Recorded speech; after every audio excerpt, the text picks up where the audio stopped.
Namo Buddhaya. Nama saya adalah Julianto, NPM 2031021, kelas BUME.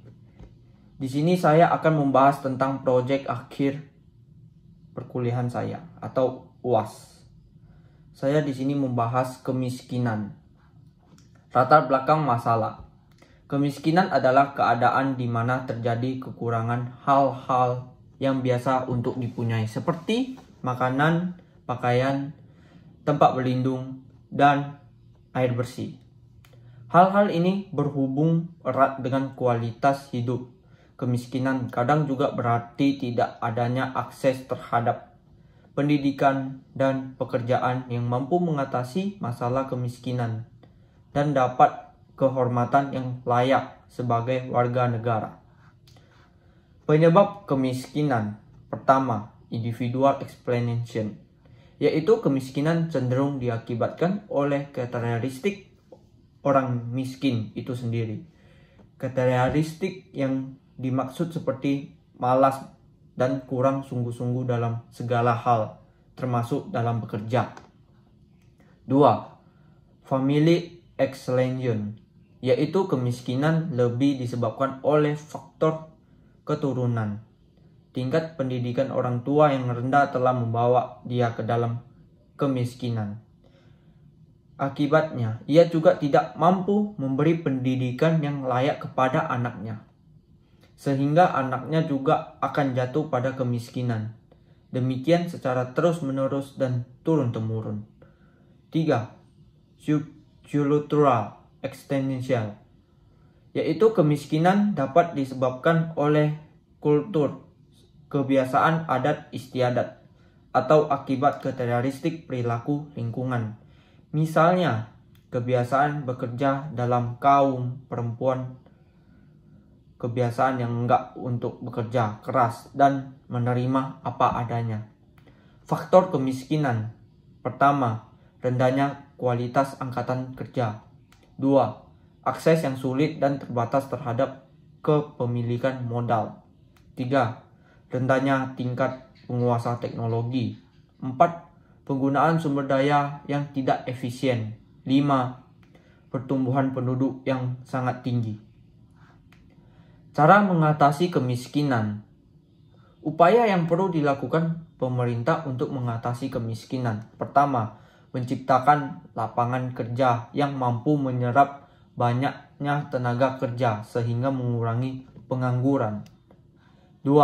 Menjaga stabilitas harga bahan kebutuhan pokok. Fokus program ini bertujuan menjamin daya beli masyarakat miskin atau keluarga miskin untuk memenuhi kebutuhan pokok terutama beras dan kebutuhan pokok utama lainnya. 3. Meningkatkan akses masyarakat miskin kepada pelayanan dasar. Fokus program ini bertujuan untuk meningkatkan akses penduduk miskin memenuhi kebutuhan pendidikan, kesehatan, dan prasaran dasar. 5. Menghapuskan korupsi. Sebab korupsi adalah salah satu penyebab layanan masyarakat tidak berjalan sebagai semestinya. Hal inilah yang kemudian menjadikan masyarakat tidak bisa menikmati hak mereka sebagai warga negara sebagai semestinya. Cara mengatasi kemiskinan dalam sudut pandang agama Buddha. Dalam sudut pandang agama Buddha, untuk mengurangi beban untuk keluarga dari kemiskinan, kita banyak melakukan amal seperti berdana, membantu pada sesama yang kekurangan, dan berbuat baik yang lainnya. Bisa dilakukan dengan materi, tenaga, ucapan, dan dengan pikiran yang baik atau positif. Karena dengan memberi, kita dapat mengikis kekikiran. Tindakan praktik dan dermawan membantu mengikis sifat keserakahan, iri kasih, kebencian, dan egois. Sang Buddha memandang bahwa kemiskinan adalah penyakit yang paling berbahaya dan paling berat atau Dalida Pramang Roga. Karena orang yang miskin secara materi atau lahir, secara batin atau spiritual, akan mudah melakukan berbagai bentuk kejahatan atau kriminalitas. Jika kita akan memberi bantuan berupa materi, hendaknya materi tersebut berupa materi yang dapat menunjukkan sifat kemandirian. Sutta-sutta yang terkait dalam kemiskinan, Sutta Dhammapada. Mereka yang tidak menjalankan kehidupan suci serta tidak mengumpulkan bekal kekayaan selagi masih muda akan terbaring seperti busur panah yang rusak, menyelisih masa lampaunya. Dengan senantiasa berdana yang terbaik dalam segala hal, maka akan terbina sifat kemuliaan yang tak terkira. Cakkavati Sutta. Cerita dari Cakkavati Sindana Sutta adalah gambaran sistem kepedulian sosial untuk negara yang kurang sebagai pemicu utama kemiskinan dan berbagai tindak kejahatan. Penegasan yang lain terdapat dalam Sabda Buddha, jika penguasa bersikap adil dan baik, maka para menteri berlaku adil dan baik. Jika para menteri berlaku adil dan baik, maka para penjabat eselan akan berlaku adil dan baik.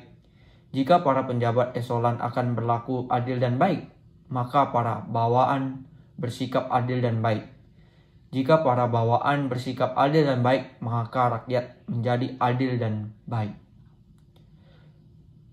Kesimpulan, mengurangi beban pengeluaran masyarakat miskin dalam program ekonomi bergulir pada kegiatan pinjam. Strategi ini kurang diterapkan pada program ekonomi di Desa Sumber Agung, karena pinjam diberikan kepada para masyarakat yang telah memiliki usaha. Ada beberapa yang diberikan pinjaman untuk memenuhi kebutuhan, akan tetapi karena mayoritas masyarakat Desa Sumber Agung adalah petani yang sudah mampu memenuhi kebutuhan dasar sehari-hari, meningkatkan kemampuan dan pendapat masyarakat miskin. Desa Sumber Agung sering dilakukan pada kegiatan-kegiatan sosial seperti memberi pelatihan-pelatihan dalam berwirausaha. Akan tetapi pelatihan tersebut tidak dijamin berkelanjutan yang juga diterapkan oleh masyarakat. Sekian dari video saya ini. Jika ada kesalahan, dimohon maafkan. Namo Buddhaya.